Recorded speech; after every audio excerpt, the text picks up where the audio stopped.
Parte 3 sobre o tema A Forma da Imagem da Besta. A série a qual vai esse vídeo é a série Os Anticristos. Muito bem, continuando aqui o terceiro vídeo aqui, né? Se você chegou até aqui, assistiu os 2 primeiros vídeos, eu agradeço bastante, fico bastante feliz, né? Como eu sempre gosto de dizer, não sou portador de máximo, mas aqui no canal Momento Cristão eu abordo aí aquilo que eu entendo e compreendo por meio das escrituras em questão, né? E no último vídeo, né, ali eu não deu para fazer a progressão ali para o próximo vídeo, que é este aqui, mas vamos dar continuidade. Então, né, foi falado então que a forma da imagem da besta é a forma de um cubo, né?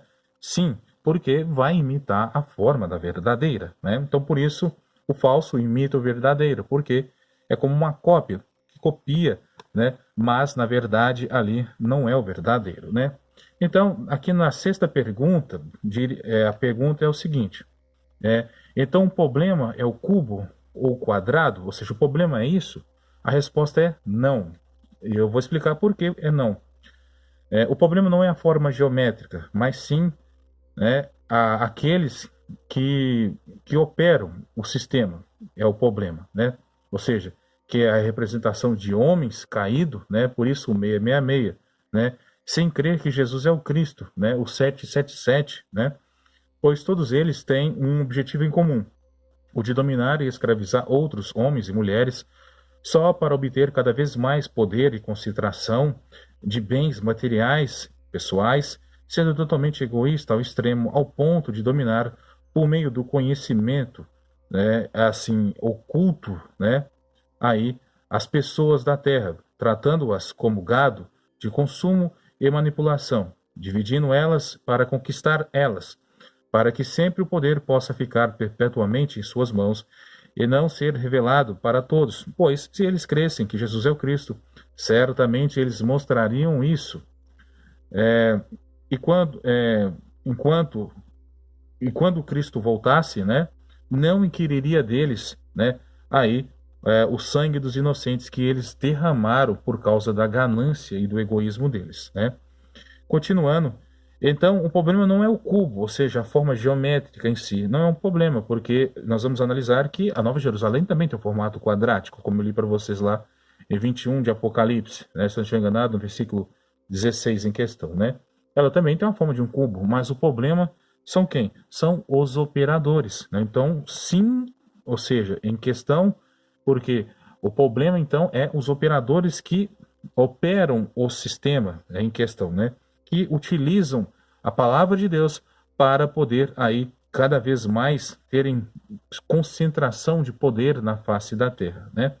Isso é tão interessante que talvez para vocês possam parecer um pouco complicado entender de primeira mão esse tema que eu estou tratando para vocês, mas observa bem, por exemplo, que você pode pegar uma verdade e usar ela, distorcer para poder beneficiar você. Vou dar um exemplo para vocês. A própria Bíblia é um exemplo clássico e claro que eu posso pegar uma verdade, distorcer ela toda para poder ganhar muito dinheiro, enganar pessoas com discursos persuasivos, né, discursos egoístas, materialistas, e fazendo, por exemplo, vou dar um exemplo para vocês, teologia da prosperidade, né, que é um exemplo de amuletismo religioso, misticismo, né, as pessoas, a famosa barganha, dá para Deus 10 que Deus vai te dar juros para retornar para você. Então Deus, na verdade, é Deus que pega emprestado com você, né? E você que é o agente que cobra os juros de Deus, né?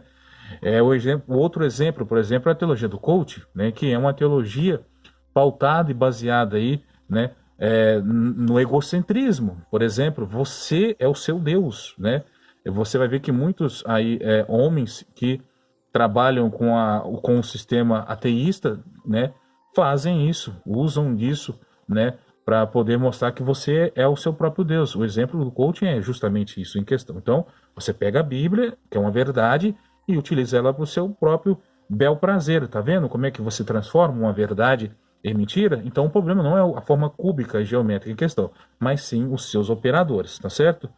E, continuando aqui, ó, pois o cubo é uma verdade atemporal. espiritual e quântica, pois é também a representação da Nova Jerusalém, a esposa de Deus, do Cordeiro, a qual é o detentor desse conhecimento eterno, porém eles usam para escravizar e dominar.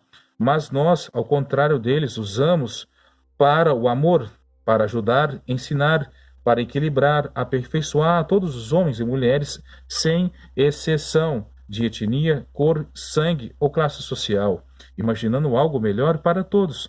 Por isso cremos que a imagem daquilo que cremos ainda está por vir, seja na glorificação, seja na consumação dos séculos, no pós-milênio que em forma de cubo descerá, não de forma corruptível, mas pura, santa, né, e imaculada em questão, né?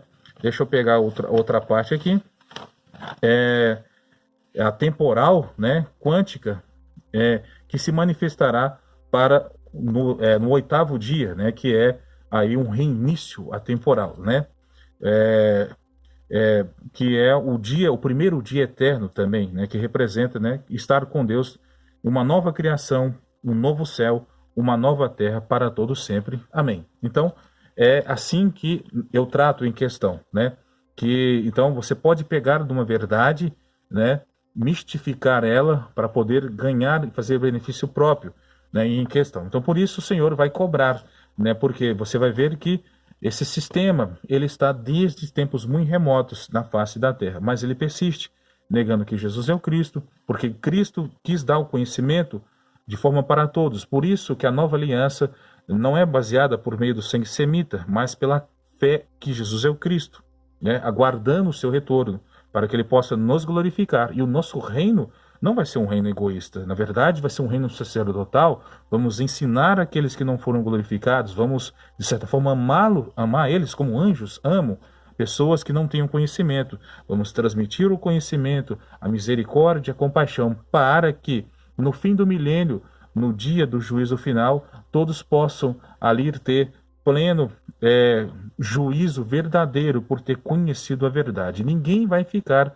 sem o conhecimento de Deus. Só serão rebeldes aqueles que se rebelarem ali perto do fim do milênio em questão, que é novamente o espírito de Satanás vai ressurgir, mas será julgado no lago de fogo e enxofre, que é ali, né, ali para ser a sua prisão em questão, né, para todo sempre ali, né. Então, também quando eu tiver um tempo, vou estar falando para vocês desse estudo também sobre essa questão aí do lago de fogo e enxofre, né, e também da árvore da ciência do bem e do mal, como isso, essas duas coisas estão devidamente interligadas, né. Assim, de certa forma, a simbologia do lago de fogo e enxofre é a mesma simbologia também que se aplica para a árvore da ciência do bem e do mal. E então fica aí já uma deixa para vocês em questão, né. Então eu fecho aqui assim para vocês, né? Se vocês gostaram do estudo, tá bom? Não deixe de se inscrever no canal e Deus abençoe a todos vocês, tá certo? E paz de Cristo Jesus a todos.